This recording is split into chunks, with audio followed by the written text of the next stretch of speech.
ప్రభునందు ప్రియమైన విశ్వవాణి సజీవ దర్శనం వీక్షకులకు ప్రభు అయిన యేసుక్రీస్తు వారి ఘనమైన నామంలో శుభములు. ప్రియమైన దేవుని బిడ్డలారా, మనము ఈ యొక్క దినాన ప్రత్యేకంగా ఆషేరును దేవుడు దీవించిన విధానాన్ని, ఆషేరు గోత్రానికి మోషే మరి ఆశీర్వాదాన్ని ప్రకటించిన విధంగా మన జీవితంలో కూడా ఎదుటివారిని ఆశీర్వదించే వారంగానే ఉండాలి. ఇక్కడ ద్వితీయోపదేశకాండం 33వ అధ్యాయము 24వ వచనం చివరి వరుస మనం గమనించినట్లయితే, తన పాదములను తైలముతో ముంచుకొనును అంటున్నాడు. సాధారణంగా మనం కాళ్ళు కడుక్కోవాలి, లేదంటే శుభ్రంగా ఉండాలి అని అంటే మనం చేసే పని ఏంటంటే నీళ్లను వాడుకుంటాం, లేకుంటే నీళ్లను సబ్బు వాడుకొని కాళ్ళను కడుక్కొని నీళ్ళ ద్వారా మనం శుభ్రం చేసుకుంటాం. ఆషేరు ఎంతగా దీవింపబడ్డాడు అనంటే, ఆ దినాల్లో ఆ ప్రాంతంలో ఓలివ నూనె చాలా ప్రఖ్యాతిగాంచింది. ఓలివ నూనె ఎవరైతే కలిగి ఉంటారో వారు సంపన్నులు అనేటువంటి విషయాన్ని బయటకు వస్తుందన్నమాట. ఆ యొక్క ఓలివ నూనెలో వీరంట తమ పాదాలను ఉంచారంట. ఎంత అద్భుతం! అంటే ఎంత ధన సమృద్ధి ఉంది అనేది మనం జ్ఞాపకం చేసుకోవాలి. ప్రియమైన దేవుని బిడ్డలారా, దేవుడు దీవించడం మొదలు పెడితే గనక దాన్ని ఆపేది ఎవరి తరం కూడా కాదు. దేవుడు ఆశించినటువంటి జీవితాన్ని మనం జీవిస్తే మనం దీవింపబడతాం. చాలాసార్లు దేవుడు మమ్మల్ని దీవిస్తలేడు, దేవుడు మమ్మల్ని జ్ఞాపకం చేసుకుంటలేడు, ఎప్పుడు మాకు కష్టాలే, ఎప్పుడు మాకు బాధలే, ఇవన్నీ మనం చెప్పడానికి వీల్లేదు. మనం ఏ స్థితిలో ఉన్నామో ఆ స్థితిలో దేవుణ్ణి గణపరిచే అనుభవం కనుక మనం కలిగి ఉంటే ఖచ్చితంగా మనం ఆశీర్వాదాలు పొందుకుంటాం. మన మనస్సాక్షిగా తెలుస్తుందన్నమాట, నేను దేవునికి నమ్మకంగా జీవిస్తున్నాను, దేవుడు నాకు సమృద్ధినిస్తాడు, నాకే కొదువ లేకుండా దేవుడు చేస్తాడు అని మనం చెప్పగలుగుతాం. అందుకే ఇక్కడ మనం గమనించినట్టయితే ఆయన దగ్గర ఓలివ నూనె సమృద్ధిగా ఉంది. పాదాలు ముంచుకునేంత వరకు, లేకుంటే ఆయన కాళ్ళు అందులో పెట్టి ఆ యొక్క సేద తీర్చుకునేంత ఆ అనుభవం కలిగినటువంటి అంత సంపన్న స్థితిలో ఆషేరు ఉన్నట్లుగా మనం చూస్తూ ఉన్నాం.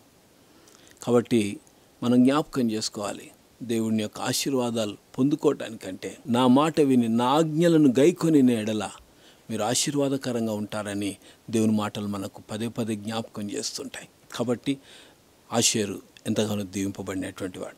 అంతేకాకుండా ఆషేరు యొక్క జీవితంలో ఈ యొక్క ఓలివ నూనె, సమృద్ధి అయినటువంటి ఓలివ నూనె కలిగి ఉండడం ద్వారా ఆయనలో సంతోషం అనేది, తర్వాత దైవికమైనటువంటి దయ అనేది ఆయన పైన ఉంది అనేటువంటి విషయాన్ని జ్ఞాపకం చేసుకోవాలి.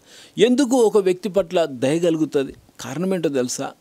ఆయన ఉన్నటువంటి పరిస్థితి, వారు ఉన్నటువంటి ఆధ్యాత్మిక స్థితి, వారు ఆధ్యాత్మికంగా ఉంటూ ఏదైనా కష్ట పరిస్థితుల్లో, ఏదైనా బాధల్లో ఉంటే కనుక తప్పకుండా దేవుడు ఏంటంటే వారిపైన దయ చూపుతాడు. అందుకే ధన్యతలో ఒక మాట ఉంటుంది, కనికరం గల వారు ధన్యులు, వారి కనికరము పొందుదురు అంటాడు. అంటే మనము ఎదుటి వారికి దయ చూపించే వారంగా ఉంటే కనుక మనకు కూడా దయ చూపింపబడుతుంది అనేటువంటి విషయాన్ని మనం జ్ఞాపకం చేసుకోవాలి.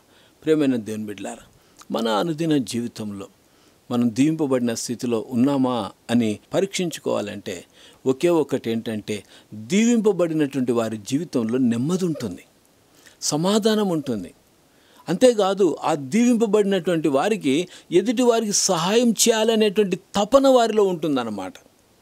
అందుకే మనం సువార్తల్లో మనం చూస్తాము, ధనవంతుడు సమృద్ధిగా పంట పండినప్పుడు ఆయన ఏమనుకున్నాడంటే, కొట్లలో సమృద్ధి అయిన ధాన్యాన్ని నేను సమకూర్చుకుంటాను, సరిపోకపోతే ఇంకా కొట్లను నిర్మించుకుంటాను అని చెప్పుకుంటూ ఒక మాట అంటాడు, నా ప్రాణమా సుఖించుము, సంతోషించుము అని అంటున్నాడు. ప్రియమైన దేవుని బిడ్డలారా, దేవుడు మనల్ని ఆశీర్వదించినప్పుడు, దేవుడు మనల్ని ఆశీర్వాద కారణంగా నిలిపినప్పుడు మనం చేయాల్సినటువంటి పని ఏంటంటే, ఉన్నదాన్ని ఇతరులతో పంచుకోవాలి. నా దగ్గర ఎక్కువ ఉంది అని అంటే ఇతరులతో పంచుకోవాలి. ఒకరోజు విశ్వాన్ని పరిచర్య చేస్తున్న గ్రామంలో, పులిమడుగు అనేటువంటి గ్రామం ఆదిలాబాద్ జిల్లాలో ఉంటుంది. ఆ గ్రామంలో ఒక తల్లి ఎప్పుడు నాటు పెట్టినా దైవజనుని దగ్గర తీసుకొచ్చి ఆమె ఆ విత్తనాలను తీసుకొచ్చి అవి పెట్టుకొని, అయ్యా మేము పొలంలో మరి పంటకు సిద్ధపడుతున్నాం, పంట విత్తనాలు చల్లటానికి మీరు ప్రార్థన చేయండి అని ప్రార్థన చేసుకొని వెళ్ళేదంట. వెళ్తే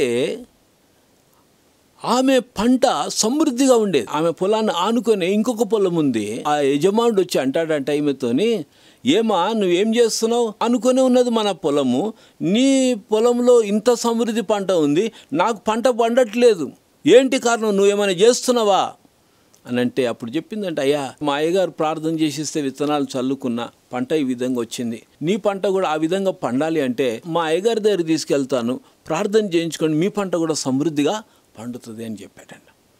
అంటే మనకు తెలిసినది, నేను ఆశీర్వదింపబడ్డానంటే ఎదుటివారు కూడా ఆశీర్వదింపబడాలి అని చేయాల్సినటువంటి పని ఏంటంటే వారిని కూడా ఆశీర్వాదాలకు వారసులుగా చేయాలి. మనము దీవింపబడ్డాము అంటే ఎదుటివారికి దీవెనకరంగా ఉండాలి అనేటువంటి విషయాన్ని జ్ఞాపకం చేసుకోవాలి.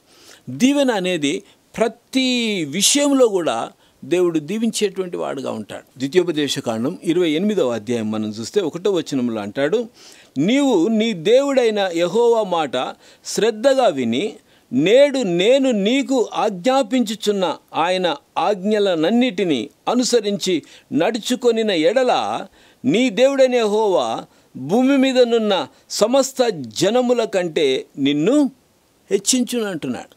ఈ అధ్యాయంలో మనం గమనించినట్లయితే ఈ 68 వచనాలలో 14 వచనాలను మనం గమనిస్తే అన్ని ఆశీర్వాదాలే ఉన్నాయి.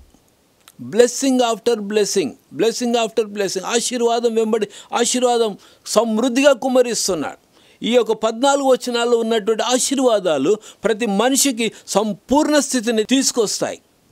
అయితే 15 నుంచి 68 వచనాలను మనం చూసినట్లయితే అవిధేయులైనటువంటి వారి పట్ల దేవుని యొక్క తీర్పు ఏ విధంగా ఉంటుందో, దేవుని యొక్క ఆశీర్వాదాలను ఏ విధంగా కోల్పోతారో అనేటువంటి విషయాలను అందులో రాస్తూ ఉన్నాడు. దేవుని యొక్క తీర్పు ఏ విధంగా ఉంటుందో అందులో ఉన్న శాపాల ద్వారా దేవుడు తెలియజేస్తున్నాడు.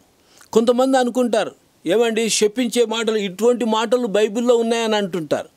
బైబిల్లో ఉన్నాయి మాటలు, మంచిగా నువ్వు ఉంటే కనుక నువ్వు ఆశీర్వాదాలకే పాత్రుడవవుతావు. మిగతా వచనాలను, ఆ యొక్క శాప వచనాలు, వాటన్నిటిని బట్టి మనము తొందరపడని అవసరం లేదు. నువ్వు దేవుని మాట వింటే కనుక నీ జీవితంలో ఆశీర్వాదాలు ఉంటాయనేది జ్ఞాపకం చేసుకోవాలి. ప్రియమైన దేవుని బిడ్డలారా, ఈ ప్రత్యేకమైన సమయంలో ప్రతి ఏరియాలో దేవుడు దీవిస్తాడు. 2వ వచనంలో అంటాడు, నీవు నీ దేవుడైన యెహోవా మాట వినిన ఎడల ఈ దీవెనలన్నీ నీ మీదికి వచ్చి నీకు ప్రాప్తించును. నీవు పట్టణంలో దీవింపబడదు, పొలంలో దీవింపబడదు, నీ గర్భఫలము, నీ భూఫలము, నీ పశువుల మందలు, నీ దుక్కిటెద్దులు, నీ గొర్రె మేకల మందలు దీవింపబడును. అంటే అన్ని విధాలుగా నువ్వు దీవింపబడతావు అనేటువంటి సత్యాన్ని దేవుడు బయలుపరుస్తూ ఉంటున్నాడు. అవును ప్రియ దేవుని బిడ్డలారా, మన అనుదిన జీవితంలో మనం గమనించినట్లయితే దేవుడు చేసేటువంటి అద్భుతమైనటువంటి కార్యాలు ఏంటనంటే ఆయన దీవించేవాడుగానే ఉంటున్నాడు. అందుకే 10 ఆజ్ఞలు దేవుడిచ్చినప్పుడు అందులో ఒక మాట అంటాడు, నీవు నా మాట వింటే గనుక 1000 తరముల వరకు నేను దీవించేవాడిని అంటున్నాను. మన తర్వాతి తరం దీవింపబడాలి అంటే మన జీవితాలు బాగుండాలి. తర్వాతి తరం ఆశీర్వదింపబడాలి అంటే మన జీవితాలు బాగుండాలి. కాబట్టి అందుకే మనం దీవింపబడాలి అంటే ముఖ్యంగా మనకు రక్షణ అనుభవం చాలా ప్రాముఖ్యం. హెబ్రీలకు రాస్తూ ఒక మాట అంటాడు, 2వ అధ్యాయం 3వ వచనాన్ని చూస్తే, ఇంత గొప్ప రక్షణను మనం నిర్లక్ష్యము చేసిన ఎడల ఎలాగూ తప్పించుకుందాము. ప్రియమైన దేవుని బిడ్డ, దేవుడు ఇచ్చినటువంటి రక్షణని మనం ఏ విధంగా తప్పించుకోగలుగుతాం? దేవుడు ఇచ్చినటువంటి ఈ రక్షణ ఏదైతుందో ఉచితంగా మనకిచ్చాడు. ఆయన కృప వలననే మనం రక్షింపబడ్డాం, ఆయన దయ వలననే మనం రక్షింపబడ్డాం. ఇది మన సామర్థ్యం కాదు, మనం ఏదో మంచి పని చేశామని కాదు, కానీ మనం బలహీనులమైనప్పటికీ ఆ బలహీన స్థితిని దేవుని దగ్గర ఒప్పుకోవడం ద్వారా దేవుడు అంటున్నటువంటి మాట ఏంటంటే, ప్రతి విభాగంలో నేను నిన్ను ఆశీర్వదిస్తానంటున్నాడు. అంతేకాకుండా నువ్వు జ్ఞాపకం ఉంచుకోవాల్సింది, గుర్తుంచుకోవాల్సింది ఒకటి ఏమిటనంటే, రక్షణను మనం నిర్లక్ష్యం చేయటానికి వీలు లేదు. రక్షణ నిర్లక్ష్యం చేయటానికి వీల్లేదు. అందుకే రోమీలకు రాసిన పత్రిక 10వ అధ్యాయం 13 నుంచి 15 వచనాలను గనుక మనం చూసినట్లయితే అక్కడ అంటాడు, ఎందుకనగా ప్రభువు నామమును బట్టి ప్రార్థన చేయువాడెవడో వాడు రక్షింపబడును, వారు విశ్వసింపని వానికి ఎట్లు ప్రార్థన చేయుదురు అంటున్నాడు. అంటే దేవుని గురించినటువంటి వార్త ప్రకటింపబడినప్పుడు, దేవుని మాటలు విన్నప్పుడు, దేవుని నామములో వారు ప్రార్థన చేయగలిగితే వారు రక్షింపబడతారంటున్నాడు. అందుకే ఇంత గొప్ప రక్షణని మనం నిర్లక్ష్యం చేయడానికి వీలు లేదు.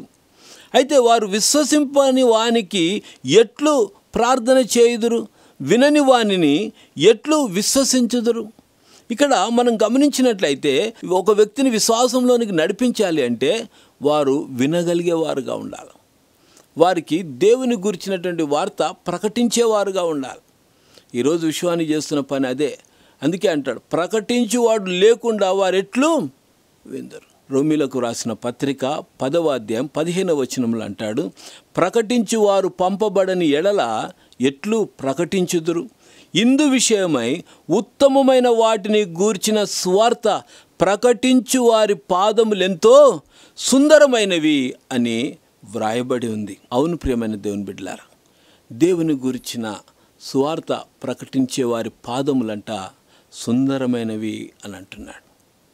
ఈరోజు ఆ యొక్క సువార్త ప్రకటించడానికి దేవుడు ద్వారాలు తెరిచాడు, ఓపెన్. అయితే ప్రకటించేవారు వెళ్ళాలి. అందుకే దేవుడు ఆజ్ఞాపిస్తూ మార్కు సువార్త 16వ అధ్యాయం 15వ వచనంలో ఒక మాట అంటాడు, మరియు మీరు సర్వలోకమునకు వెళ్ళి సర్వ సృష్టికి సువార్తను ప్రకటించుడి. శిష్యులు ఈ మాట విన్నప్పుడు, ఈ మాటలు అన్నీ కూడా దేవుడు ఆజ్ఞాపించినప్పుడు మన దేశానికి క్రీస్తు శకం 50-55 ఆ సంవత్సరాలలో తోమ మన దేశానికి వచ్చి ఆయన సువార్త ప్రకటించాడు. చాలామంది ఏమంటారంటే ఇదేదో అమెరికా దేవుడు, అమెరికా వాళ్ళు తీసుకొచ్చారని అంటారు. ప్రియమైన దేవుని బిడ్డలారా, అమెరికా దేశం గుర్తింపబడింది 1400 ఆ ప్రాంతంలో. కానీ సువార్త మాత్రం మన దేశానికి మొదటి శతాబ్దంలో క్రీస్తు శకం 55వ సంవత్సరం ఆ ప్రాంతంలో మనకు సువార్త ప్రకటింపబడినట్లుగా మనం చూస్తూ ఉన్నాం. అక్కడున్నటువంటి వారు అద్భుతమైన రీతిలో వారు రక్షింపబడ్డారు. అగ్ర కులస్తులుగా ఉన్నటువంటి వారు, సమాజంలో గౌరవప్రదమైనటువంటి జీవితం జీవించేటువంటి వారు రక్షింపబడ్డారు. కానీ సువార్త అణిచివేయబడింది.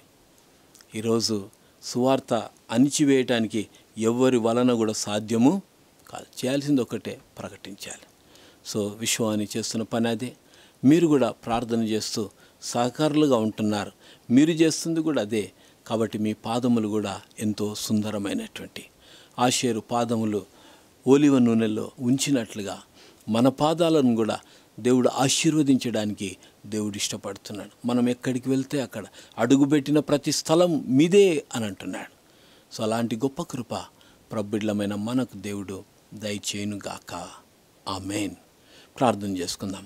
మమ్మలను మిక్కిలిగా ప్రేమించిన మా ప్రేమగల పరలోకపు తండ్రి, నీ అమూల్యమైన మాటలకై నీకు స్తోత్రం నాయన. నీవు మమ్మల్ని ప్రేమించిన విధానాన్ని బట్టి నీకు స్తోత్రం నాయన. మా కొరకు శిలువ యాగము ద్వారా మాకు ఇచ్చిన రక్షణను బట్టి నీకు స్తోత్రం. ఇంత గొప్ప రక్షణ నిర్లక్ష్యం చేస్తే ఏ విధంగా ఉంటుందో ఒకసారి ఆలోచించుకోమని మా ముందు సవాలు పెట్టావు తండ్రి. అవును తండ్రి, మేము నిర్లక్ష్యం చేయకుండా ఆ రక్షణ పాత్రను చేత పట్టుకొని ఎల్లప్పుడూ నిన్ను స్తుతిస్తూ నిన్ను గణపరుస్తూ ఈ యొక్క రక్షణ సువార్తను అనేకులకు ప్రకటిస్తూ నీ చెంతకు నడిపించే ఆ గొప్ప భాగ్యం, ఆ ధన్యత మాకు అనుగ్రహించి మీ నామాన్ని మహింపరచుకోమని నజరేయుడు జీవాధిపతి అయిన యేసయ్య నామములోనే ప్రార్థించి అడిగి వేడుకుంటున్నాము తండ్రి. ఆమేన్. మన ప్రభు అయిన యేసుక్రీస్తు వారి కృప, తండ్రి అయిన దేవుని ప్రేమ, పరిశుద్ధాత్ముని యొక్క అన్యోన్య సహవాసం వాక్యం విన్న బిడ్డలకి ఇప్పుడు ఎల్లప్పుడు సదాకాలం తోడై నడిపించును గాక. ఆమేన్.